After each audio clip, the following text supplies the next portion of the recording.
ఉన్నారేమో కదా ఎవరుగా ఉన్నారా?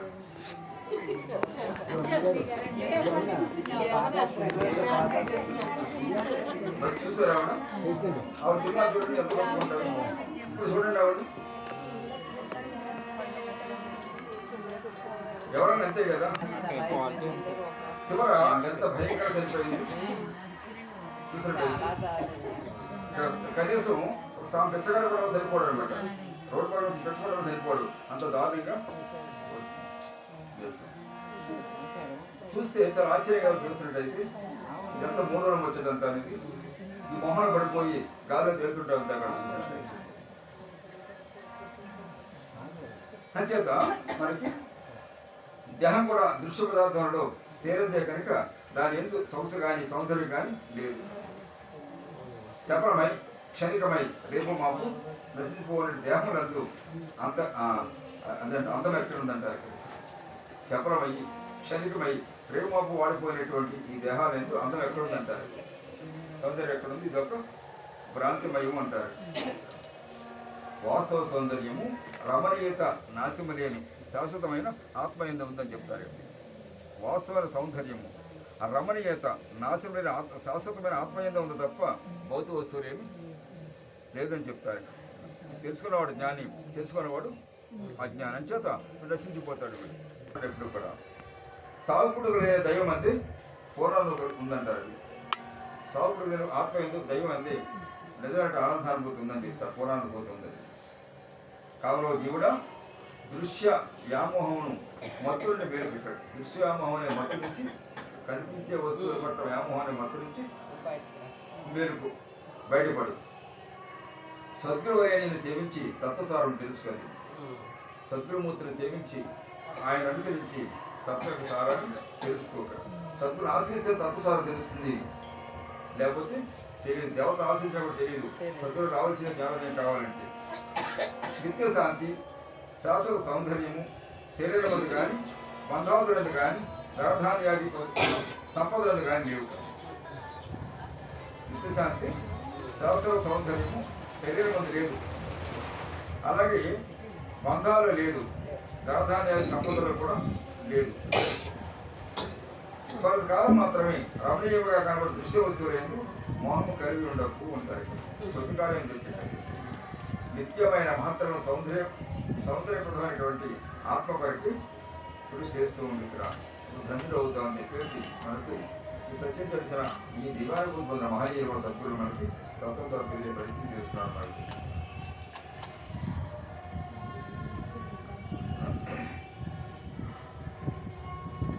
సరే తర్వాత పోతుంది.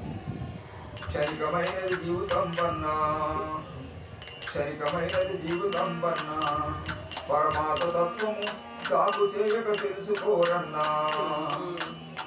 కాలయాపన ఏమి చేయక, కాలయాపన ఏమి చేయక దేని కొరకు భీతి నొందక గుర్ను సంతను సేరు రయమున, గురుని సంతన శరీరయమున తారకమును తెలుసుకొనుము, తత్వసారము తెలుసుకోరన్నా. సద్గురుని సంత నిజమొకరుని లాభమొందన్నా. క్షణికమైనది జీవితం వన్నా పరమాత్మ తత్వము జాగు చేయక తెలుసుకోరన్నా.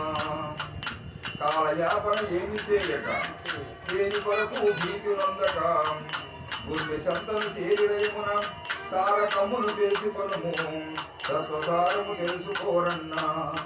సద్గురుని సంతానముని లాభముందన్నా. మానవుడు తనకున్న అల్పకాల పరిమితిలో భౌతిక సంపదను లౌకిక కీర్తిని బడికి ప్రయత్నిస్తున్నాడు కానీ ధైర్యవంతుడే పరమాత్మత్వం తెలుసుకోవడానికి కృషి లేదు. తనకున్నది చాలా అల్పమైనటువంటి జీవితం అంతా ఇక్కడ చాలా తక్కువ జీవితం చూసినట్టయితే ఈ తక్కువ కాలంలో ఈ భౌతిక సంపదల్ని లౌకిక కీర్తి ప్రతిష్ట కోసం తీవ్ర పరీక్షిస్తాడు కానీ ధైర్యం చేసి పరమాతత్వాన్ని తెలుసుకోవడానికి కృషి చేయట్లేదు. జీవితం క్షణికము, జీవితం చాలా క్షణికం. ఇది ఏ క్షణంలో ఇది తప్పుకోవచ్చు అంతా కూడా. సంచలము మరియు ఏ నిమిషమున ఏమి జరుగునో అనే విషయము తెలియక మనుషుడు ధనాదుల సంపాదన ఎంతే భాగవస్తులను పొందుట ఎంతే కార్యాపన చేస్తున్నాడు. జీవిత సంచలము ఏ నిమిషము నీది కాదు, ఏం జరుగుతుందో కూడా తెలియని పరిస్థితి.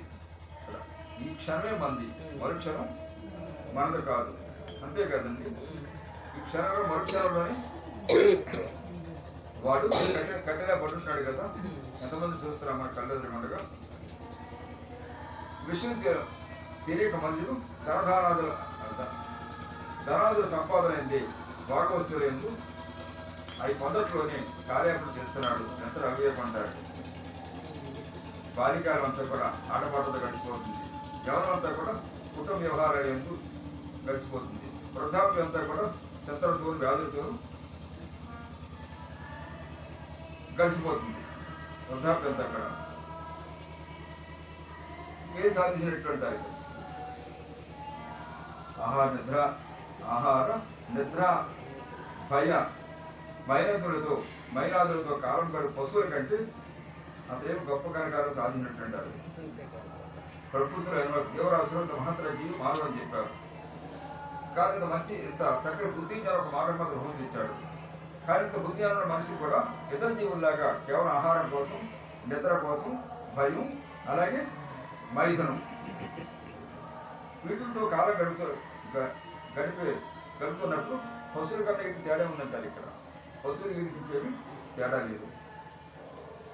వాళ్ళు ఎవరి మంది శరీరము రోగముగా అనారోగ్యముగా ఉన్నప్పుడు, ఆరోగ్యం ఉన్నప్పుడు, బాల్య యవ్వనములంది శరీరం ఆరోగ్యం ఉన్నప్పుడు, బాల్య యవ్వనములంది శరీర ఆరోగ్యము ఉన్నప్పుడే, ఇంద్రియములు శక్తివంతముగా ఉన్నప్పుడే జన్మ లక్ష్యముగా ఆత్మసాక్షాత్కారం వరకు పాటుపడాలని చెప్తారు. అంటే భక్తి సాధారణ యవ్వనంలో జరగాలి తప్ప వృద్ధాప్యం జరిగేది కాదు అంటారు. ఇక్కడ వృద్ధాప్యరాశి ఏమి సాధించలేదు, ఏమీ జరగదు. యవ్వనంలోని భక్తి జ్ఞానం అనేది అవ్వాలి. అంచేది మరి సనాధర్మలు ఇక్కడ ఇవన్నీ ఎప్పుడు అబ్బాయి బ్రహ్మచర్యం అన్నీ వచ్చేసేవాళ్ళు. భక్తి జ్ఞానం వరేకాలు పూర్తిగా 20 సంవత్సరాలు అన్నీ వచ్చేసాయి అనమాట. అప్పుడు గృహస్థులు అయ్యేవాడు. భక్తి జ్ఞాన వరేకాలు సంపూర్ణ వచ్చిన తర్వాత గృహస్థులు అయ్యేవాడు.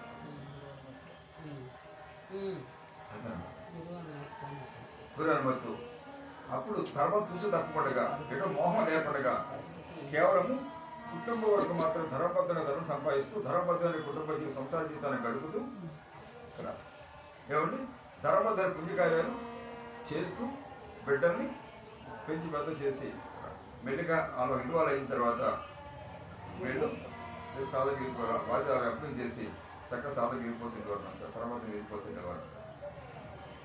దాన్ని వానప్రస్థం అని చెప్పారు కదా. వానప్రస్థం వారు చక్కగా సాధన చేసుకుని తర్వాత శివగ్రహాన్ని సన్యాసం స్వీకరించి మోక్షాన్ని పొందవచ్చు. అంత గొప్ప ధర్మం సనాతన ధర్మం. అటువంటి వ్యవస్థ పూర్వం ప్రాచీన కాలంలో అంత బలీయంగా ఉండే సనాతన ధర్మం కలిప్రభావాలు అన్నీ కూడా చిన్నాభిన్నం అయిపోయాయి.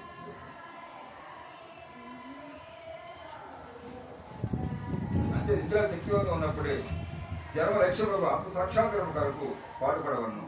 యుక్తాహార విహారాధన సర్వసు సద్గుణ సంత తారకమ్మను తెలుసుకొని, సద్గుణ దగ్గర ఆ తారక మంత్రాన్ని తెలుసుకొని యమనియమాది సాధనలు వరది స్వీకరించింది. సాధన నియమాలు తెలుసుకుని పరమాసత్యం తత్వాన్ని పరమాత్మ తత్వాన్ని తెలుసుకోమని చెప్తారు. ఆత్మను దైవమును అనుభూతి పరచుకొని, ఆత్మని దైవాన్ని అనుభవం తెచ్చుకొని జీవన్ముక్తులై జన్మసాకులకు పొమ్మని చెప్తారు. జీవన చూడ మోక్షాన్ని పొందే ప్రయత్నం చేయమని చెప్తారు. ఇదే మానవ పరమలక్ష్యం చెప్తారు. అలా ధర్మం మనం ఎదున్నప్పుడు కష్టాలు కోరు సమస్యలు కూడా అటు సమస్య ప్రత్యేక కోరుకునే అవసరం లేదు. ఎవడైతే ఏమంటే ఆయన ఆశ్రయించి సంపూర్ణ శరణాగతి ప్రయాణం చేస్తున్నాడు వాడు అప్పుల బాధ్యత కూడా ఆయనదే స్వయంగా. ఆ విషయంలో పూర్వ సమస్య నిజానికి ఏమీ లేదు. మన కోరికలు కోరుతాం తప్ప మిగతా విషయాలు పక్కన పెట్టే ప్రయత్నం చేస్తుంటాం. అంచేది ఆయన ఎలా వస్తూనే ఉంటాయి, కష్టాలు వస్తుంటాయి తప్ప వాడు కూర్చోబడే ప్రత్యేకం మనకి ఏముంటుంది.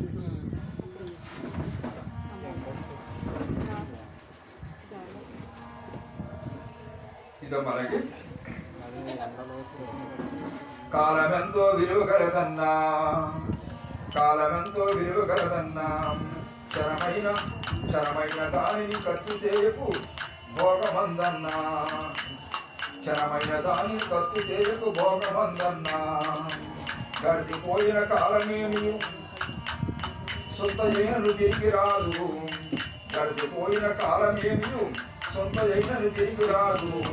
కొన్న కాలము జాగరూకతో గడిపియోయము దైవ చింతతో, ఉన్న కాలము జాగరూకతో గడిపియోయము దైవ చింతతో.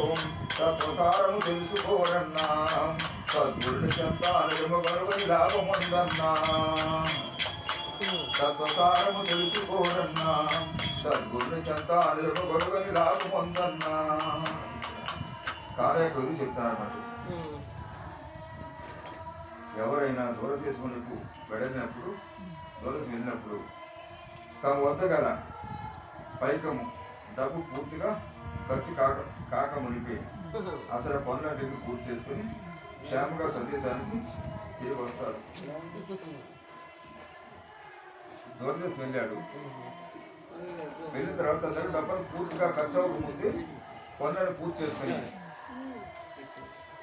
ఖర్చులు డబ్బు కూడా ఉంచుకొని వెనక్కి తిరిగి వస్తారు. అట్లా కాక స్వకార్యములను నెరవేర్చుకొనక అతని గల వింతలు చూస్తూ బాగులాసులంది తన ధర్మను కాలను దుర్యోగం చేసుకున్నట్టయితే కడకు ధర్మం లేపిసే కష్టముల పాలు కావాల్సి వస్తుంది.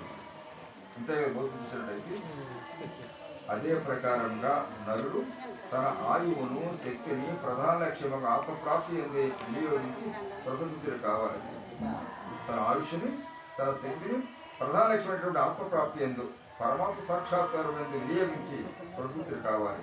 అలా కాకుండా అమూల్యమగు నరజన్మను విషయభోగ సంపాదన ఎంది ప్రాపంచిక వ్యవహార కార్యకలాపములంది ఉపయోగించినట్టయితే, అలా కాకుండా అమూల్యమగు ఈ నరజన్మని ప్రపంచ విషయ భోగ సంపాదన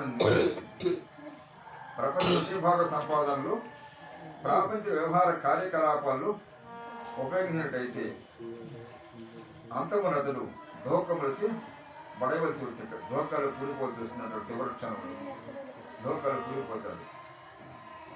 సంసార చక్రములని తగులుకొనిన జన్మనములను పొందుతూ నానా బాధలు అనిపించవలసి వస్తుంది. సంసారం ఇక్కడ కూలిపోయేది. ఇతరులు అన్నీ కూడా దుష్కర్మ చేసి దుష్కర్మలే కనుక దాని ఫలితంగా మళ్ళీ అనేక ధర్మం ఎత్తుతుంటాడు. ఇక్కడ ఈ ధోకపడి సంసార దగ్గర జన్మ దగ్గర తిరుగుతుంటాడు ఎప్పుడు కూడా వాడు. అంచేత జనులు తన శక్తిని కాలాన్ని కూడా ఏమాత్రం వ్యర్థపరచకుండా ప్రతి నిమిషాన్ని కూడా తన శక్తిని వినియోగించి ఏమాత్రం అర్థం చేసుకోకుండా నిరంతరం దైవ సంతలో తత్పరులై, నిరంతరం భగవద్నామ సంతలో భగవత్ సంతలో తత్పరులై, యుక్తాహార విహారులై ఇక్కడ అక్కడ మితంగా భోజనం చేస్తూ మితంగా విహారాలు చేస్తూ ఒక పరిమితులు మెరుగు జీవిత లక్ష్యమకు సచ్చిదానంద ఆత్మను సాక్షాత్కారం చేసుకోవాలని చెప్పేసి ఇక్కడ సద్గురు బోధిస్తారు. యుక్తాహార విహారాలు అంటే ఒక పరిమితిగా మాత్రం అంతా కొడతారు. పరిమితిగా భోజనం చేస్తూ పరిమితిగా, అలాగే విహారాలు కూడా పరిమితిగా అంతా కొడతారు. కానీ ఇప్పుడంతా కూడా ఎలా ఉంది ఇక్కడ యుక్తాహారం కాదు, అంతా కూడా భుక్తాహారం. ఏమండి భుక్తాహారం అమిత విహారాల్లో మనం మురిగిపోతున్నాం. ఆ ఫంక్షన్ ఈ ఫంక్షన్ ఎక్కడ కదులేదు ఎక్కడ కూడా మనకి అంతా కూడా విలాసాలు అది బాగు చెప్పారు. కొత్త విలాసాలు సిద్ధి వేస్తున్నాం చెప్పి ఆయన అలా కూలిపోతాం చెప్పి సత్సంగం వేళ చూడొచ్చు. ఫంక్షన్ వెళ్ళాలి ముందు, ఫంక్షన్ వెళ్ళాలి సత్సంగం వాళ్ళ తర్వాత మన దగ్గర ఫంక్షన్కి వెళ్ళాలి. ఈ వేళకి తప్పదని వెళ్ళాలని మాట వచ్చేస్తుంది అక్కడ.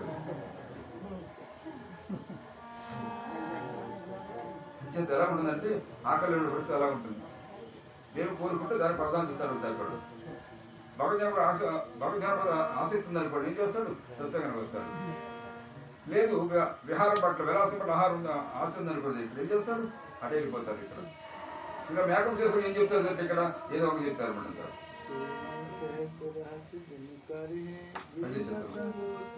అంచేత ఇవన్నీ కూడా మనకు కనిపించుకునేది కార్యం లేకపోవడం కాదు, శ్రద్ధ లేకపోవడం, ఇష్టం లేకపోవడం, భగవద్గీతతో పాటు భవిష్యత్తు పట్ల ఆసక్తి లేకపోవడం.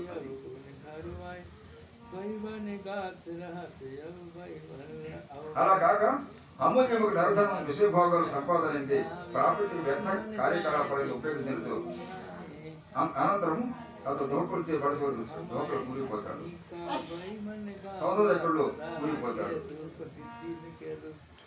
అంచేత తన శక్తిని కాలాన్ని ఏమాత్రం వ్యర్థపరచుకోకుండా నిరంతరం కూడా దైవసిద్ధ తత్పరుడై యుక్తాహార విహారాద్రై జీవితాన్ని చెప్తారు. ఇది మానవజనం యొక్క లక్ష్యం. అలా ప్రయాణం చేయగలగాలి అంటే అలా అని చెప్పేసి సంవత్సరం ఏమైనా కాదు కదా. సంవత్సరం ఎంత ప్రాధాన్యస్తున్నాము అలాగే భగవంతుడికి కూడా భగత్ కార్యానికి కూడా ఆ మాకు ప్రాధాన్యత కనీసం ఇవ్వగలిగినట్టయితే అంతమంది జనం మాకు ఫేస్ చేయకుండా అవుతాం సరిగ్గా. కానీ అటువంటి ఆలోచన కలికాలంలో ఎక్కడో కనపడుతున్నారు, 100 ఎవరు ఎక్కడో కనపడుతున్నారు. అలా ప్రాధాన్యత ఇచ్చేవాళ్ళు మిగతాలందరూ కూడా కారణాలు కల్పించుకొని కొంతమంది అయితే ఇక్కడ మాకు ఇష్టం లేదు డైరీ చెప్పేస్తారు అంతే. అక్కడ మాట్లాడి కుదురుతుందంతా కూడా అనుభవం అంచేత వాళ్ళకి చెప్పడం కూడా కష్టంగా కనపడుతుంటారు అన్నమాట. అంచేదంటే అసలు ఇటువంటి మహత్తరైనటువంటి ఒక పవిత్ర జీవితం ఉన్న సంగతి వాళ్ళు తెలియదు. ప్రపంచ ధర విశ్వస్తి భాగాలే మానవ సాధించవలసింది, అదే పొందవలసింది, అదే లక్ష్యమైన భావం తప్ప వాళ్ళు రెండో ప్రపంచంలో సంగతి వాళ్ళు తెలియదు పరిస్థితులు ఉంటాయి అన్నట్టు. దాదాపు 90% ఉంది. ఇప్పుడు మిగతా 10% ఏంటంటే కొంతమంది మిగతా 10% ఏదో అంటే అన్నట్టుగా అంటే ముట్టుగా అని అన్నట్టుగా ఎలాగ చేస్తారు. పూర్తి తినడానికి ప్రయత్నం చేయరు. అంచేత అనుభూతి ఎక్కడి నుంచి వస్తుంది మరి ఇలాగనేదానికి పూర్తిగా అనుభవించడానికి తేడా ఉంటుంది కదా అంతా కూడా. అంచేత పూర్తిగా ఆత్మ సాధనలో ఇక్కడ పరమతత్వంలో అనుభవించే ఆ బ్రహ్మానుభూతి అనుభవం కాదు కనుక చేత వాళ్ళు సరైన కూడా అవకాశం ఉండదు. ఇక్కడ ఏం చేస్తారంటే కారణం కట్టుకుంటూ ఉంటారు మరి. అంటే ఏం చేస్తారు, ఏ పని లేకపోతే చూడొచ్చు, ఏ పని లేకపోతే చూడొచ్చు, పని ఉంటే లేదు, ఏ పని ఉంటే ఏ పనిలో ఉంటే ఆయన పని ఉండదు, ఇంకా ఏ పని లేకపోతే అది చూడొచ్చు, ఏ పని లేకపోతే కూడా ఒకసారి కల్పించుకుంటాం చెప్పి తప్పించుకోవడం కోసం అంటారు. అటువంటి ప్రయాణం వల్ల ఏదో గుడ్లో మీద తప్పది ఆ సరైన ప్రయాణం కూడా కాదు. అంచేత బాబా అంటారు కదా ఇక్కడ ఏమండి, పని చేయి దేవుని ఆచరించు, సద్గ్రంథాలు చదువు, కోట్లు వంతులు తీసుకురావడం మన దేవుడు కాపాడుతాడు సాగినట్టు. అంచేత పని మానక్కర్లేదు, సాధన పని చేస్తూ కూడా భగవనామాన్ని విడిచిపెట్టద్దు. భగవనా పరిస్థితి పని చేసుకోలేదు. ఇక్కడ కార్యదర్శి కదా చక్కగా సద్గ్రంథం చక్కగా పారాయణ చేసుకో, ఇంట్లో భగవద్గీత చక్కగా సద్వినియోగం చేసుకో. అలాగే సత్సంగం ఎప్పుడు కూడా విడిచిపెట్టకు. సత్సంగం చాలా శక్తివంతమైంది. అందులో సాధన గొప్ప సాధన సత్సంగం. సత్సంగం ద్వారానే మంచిగా భజన కానీ నామం కానీ పూజ కానీ సేవ కానీ సరైన ఫలితాన్ని ఇస్తాయి. ఇక్కడ సత్సంగం లేకపోతే మనం చేసిన పూజ కానీ నామం కానీ సేవకు ఇవన్నీ కూడా విడిచిపడతాయి. చేద్దాం భావ సంస్కారం ఉండదు కనుక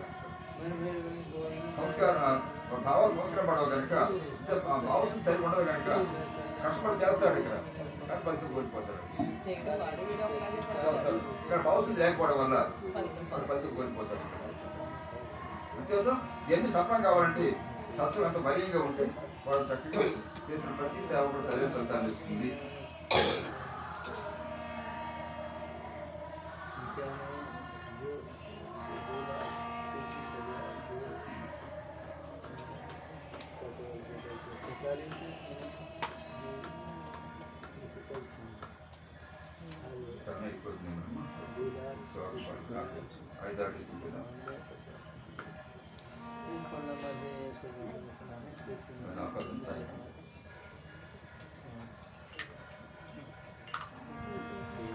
గీత విద్యను చదువుకోరన్నా, గీత విద్యను చదువుకోరన్నా, దాని గంతున ఉపనిషత్తుల సారముందన్నా.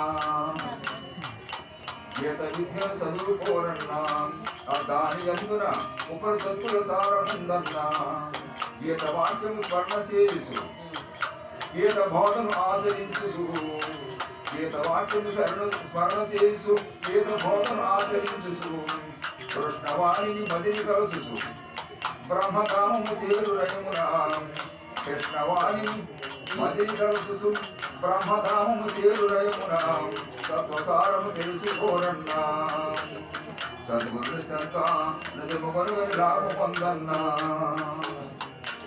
భగవద్గీత కించిత్ అధీత అని శంకరాచార్యులు వారు ఏమంటారు ఇక్కడ భజగోవిందం అని ఉద్ఘోషించినట్టు భగవద్గీతను కొంచెం అధ్యయనం చేసినప్పటికి కూడా గీతాసారాలు కొద్దిగా ఆచరించినప్పటికీ మనుషుడు మృత్యువును భీతినక్కర్లేదంటారు. భగవద్గీత సారాన్ని తెలుసుకొని చెప్తారు ఇక్కడ. ఆ భగవద్గీత సారమే మహాయోగి చరిత్ర అంతా కూడా మానవ చరిత్ర అంతా కూడా గీతాసారంతో వారి యొక్క జీవితంలో ప్రత్యేకమైన సార్థకాలు చేసిన స్వయంగా. అంటే భగవద్గీత కొంచెం అధ్యయనం చేసినప్పుడు కూడా గీతాసారం కొరదుగా ఆచరణ చూసినప్పటికి కూడా అతడు మనుషుడు మృత్యువును భీతినక్కడ ఇక్కడ మరణం కోసం భయపడతారు లేదంటారు. యమధర్మరాజు ఆ మనుషుని గురించి ఏమాత్రం సత్యం పరువు ఉంటారు. ఎవరైతే భగవద్గీత చెప్పినటువంటి ఆ గీతాసారాన్ని ఎవరైతే అనుసరిస్తాడో వాడు మరణభీతి అక్కర్లేదు. యమధర్మరాజు అటువంటి మనుషుని గురించి ఏమాత్రం సత్యించడట. మీరు ఎటువంటి వాడు వీరిని తీసుకోవచ్చా మన లోకానికి ఏంటి అంటే సత్యించడట. ఏమండి సత్యించడట. ఏమండి ఆ నరుడు జన్మన రూప సంసార ప్రవాహం నుంచి విముక్తులై ఆత్మలోకమున బ్రహ్మధామమున సుప్రతిష్ఠితున్నాడు. అటువంటి సాధకుడు ఏంటంటే జన్మన రూప సంసారం ప్రవాహంలో నుంచి విముక్తులయ్యి ఆత్మలోకములు బ్రహ్మధామములు సుప్రతిష్ఠిస్తున్నాడు. ఇక్కడ పరమాత్మని నిర్వహించాడు. ఆ బ్రహ్మసారులు నిర్వహించాడు. సకల శాస్త్రముల యొక్క ఉపనిషత్తుల యొక్క సారము భగవద్గీత. గీతాజ్ఞానము ఆశ్రయించుకొని లోకములను పాలింపగలుగుతున్నాడని శ్రీ మహావిష్ణువు ప్రశ్నించినది. గీతాజ్ఞానం ఆశ్రయించుకొని త్రిలోకములను కూడా పాలించగలుగుతానని చెప్పి విష్ణువు స్వయంగా చెప్తాడు కదా. దీని ప్రకారం పాలించని చెప్తాడు ఆయన. అది భగవద్గీత ఫాలో అయితే జనం బయటపడినట్టే తిరగలేదు. గీత అంచేత జనులు గీతా వాక్యాలను శ్రవణం చేసు భగవద్గీత వాక్యాన్ని వింటూ గీతాభాద్య జీవితం నందు ఆచరణ దుచ్చు అక్కడ బోధని తెలుసుకుని నిత్య ఆచరణ పెడుతూ సర్వపోతే మంది ఇక్కడ అన్ని జీవులు ఎందుకు కూడా అన్ని జీవుల యొక్క శ్రేయస్సు కోరుకుంటూ అన్ని జీవుల ఆసక్తి ఇతరుల పట్ల ఆసక్తి కలవాడై రాజర్షులకు జనకాదుల వలి ఇహపర సుఖములను పడసికు దానిలోతాడు. రాజర్షి అంటే సంసారం ఉన్నటువంటి మహాయోగి అనమాట. ఆయన దాకా జన్మశాఖని బయటపడి నిజమైనటువంటి బ్రహ్మానందపతిని పొందగలుగుతున్నాడు అంటారు ఇక్కడ. ఓ జీవుడా, అజ్ఞాన తమోరూప మోహాలు ఇతరుల నుంచి వేత్కాంచు సద్గురునాథుని గీతాచార్యుని చరణ పొందు. గీతాతత్వ రహస్యాన్ని గ్రహించు. ఉపనిసారమైనటువంటి గీతను నిత్య జీవితంలో అనుభవం తెచ్చుకో. సర్వుని కూడా నీ ఆత్మను దర్శించు. అందరు నీరు దర్శించు. ఆత్మ మధ్య దృష్టి నలవరుచుకుంటాడు.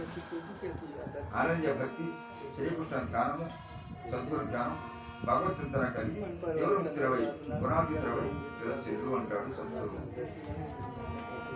అని. భగవద్గీత ఇక్కడ భారతదేశం యొక్క హృదయం ఇది కేవలం ఒక మతానికి ప్రాంతానికి కాదు, సక్రమం జరపజేసి ఏకైక సాధన మార్గం. ఎవరికి అనుసరిస్తారో వారు తప్పక జన్మ సాధనలు అవుతారు కూడా. ఆ ప్రాంతం ఆ దేశం సుభిక్షంగా ఉంటుంది కూడా. లోకయ్యారు జరుగుతుంది ప్రత్యక్షంగా. అంచేత తన ఒక కులానికి ఒక మతాలకు అంటగలిగితే మాత్రం వారు దురదృష్టం తప్ప మించేవి కాదు. ఇదమ్మా అటువంటి గీతాసారని మనకి మాన్య రూపంలో, సాయినాథ రూపంలో, ప్రవహస్ రూపంలో, పరమహంస రూపంలో, మహాని రూపంలో స్వయంగా మనకి సాక్షాత్రించి మన ప్రాక్టికల్ గా అనుపరంగా మనకి ఆచరించి మనకి చూపిస్తారు గీతాసారంతా కూడా. అదే సీతారామ స్వయంగా మన ప్రత్యక్షంగా చూస్తాం. స్వయంగా చూస్తారు కదమ్మా. పొద్దున్న మనం చూస్తున్నాము. प्रेम भावना भावी हम में ఒక है క్షణం కూడా ना మీరు हो ఆలోచన सेहत की ना हो रात की ना हो तो साथ थाली మన ఇక్కడ కూర్చున్నా కానీ మన మనసు ఎక్కడ ఉంటుంది? ఆయన మాత్రం మనసు సర్కిల్ ఎక్కడ కూడా వెళ్ళదు. మన మనసు ఎక్కడ ఉంటుంది? కానీ మనసు ఎక్కడ తిరుగుతుంది. ఆయన మాత్రం ఎక్కడాలని కూడా పరమాత్మ నిలవై ఉంటాడు. పారాయణత్వం ఏంటో ప్రత్యక్ష మహానుభావుడు చూడాలి. అది ఏకాగ్రత అంటే ఏంటో ఆయన చూడాలి. నిష్ఠ అంటే ఆయన చూడాలి. గవర్నమెంట్ ఆయన చూడాలి. సాధన అంటే ఆయన ప్రత్యక్ష చూడాలి. సంపేష అంటే ఆయన చూడాలి.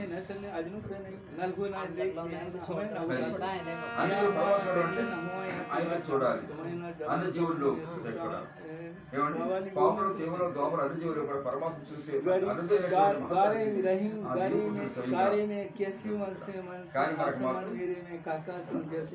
అది చూడం మనం ఇప్పుడు కూడా అటువంటి మహనీయుల వల్లే ఈ జన్మ సాధిపోతుంది. అటువంటి మహనీయులు సాధారణ కలిగారు చాలా అరుదుగా లభిస్తున్నారు. అంటే వేదాంత గ్రంథం ప్రపంచంలో మనం చదువుతున్నాము, తెలుసుకున్నాము. దానికి ప్రత్యక్ష స్వరూపం ఆ దేవుడు స్వయంగా. అంటే ఆ సత్యం తెలిసిన వాళ్ళు ఎక్కడెక్కడి నుంచి వచ్చారు సత్యం తెలిసి వెళ్తుంటారు అనుభూతులు పొందుతుంటారు. ఆ తెలియని మన పక్కన కూడా మనం మాత్రం పట్టించుకోము. అంటారు కదా ఇక్కడ ఎవరి చెరువులో పక్క విశ్వస్తుంది సరికాదు. ఇక్కడ దాని పక్కనే ఉంటుంది కప్ప, అది పట్టించుకోదట. ఎక్కడి నుంచి వస్తున్నాడు తుక్కుదా చక్కగా దాని మకాన్ని తీసుకుని వెళ్ళిపోతున్నాడు. కాబట్టి దీనికి ఆ విషయం తెలియదు. అలాగే అంటే మహనీయుడు ఇక్కడ మన గ్రామం ఉన్నారంటే అది వారు ప్రాప్తి చేసిన గొప్ప పుణ్యం తప్ప మరేం కాదు. కానీ మన సత్యం చేసుకోవడం చేతగా ఉండలేదంటే కానీ అయినప్పుడు కూడా పరమాత్మ అపార అనుగ్రహం చేసే వల్ల అది ఇప్పుడు ఉండాలి తప్ప సాధారణ ఇంటికి కూడా అలా ఉండనే ఉండరు. అనుగ్రహం తప్ప లేకుండా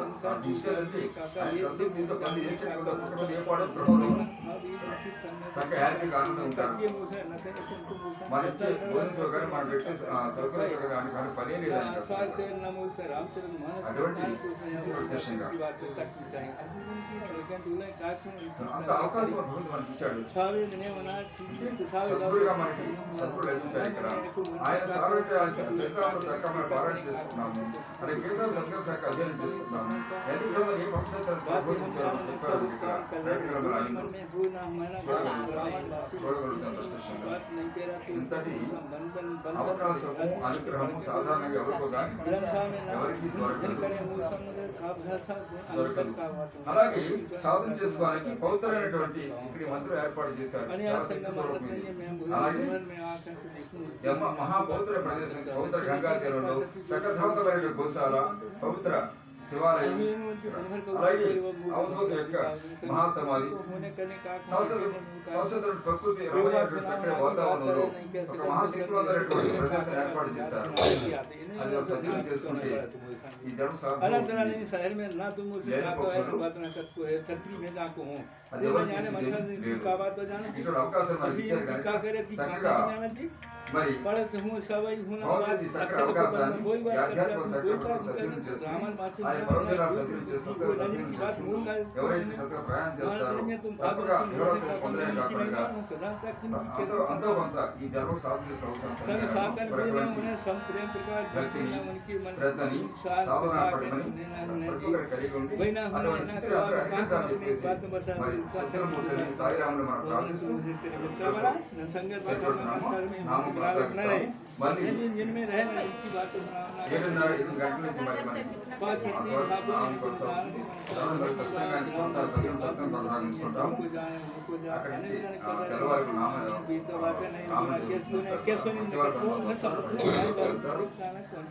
సద్వినియోగం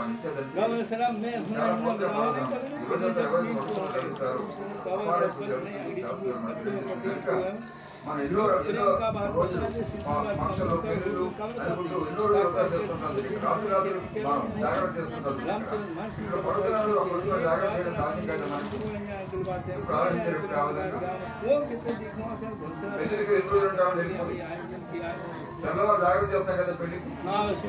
అప్పుడు నిద్రపోతే ఆలోచన ఉండదు, పడిపోతే ఆలోచన ఉండదు కదా. అనారోగ్యం వస్తే 10 రోజులు 20 రోజులు హాస్పిటల్ ఉంటాం కదా పోయి. అప్పుడు ఏం వ్యాపారం మనకి फिर भी रहती नहीं ना होना की बात ఆయన పరిష్కార మార్గమైన పవిత్ర కార్యక్రమాలు సత్యం చేసుకోవడం ఒక రోజు కూడా మనం సత్యం చేసుకోవడం మనసు ఒప్పుకోలేదంటే ఎలా ఇక్కడ పొందగలుగుతాము ఆ రోజు అందరికి ప్రతి ఒక్కరు కూడా సత్యం చేసుకోవడం కోరుతూ సెలవు తీసుకున్నాము సాయం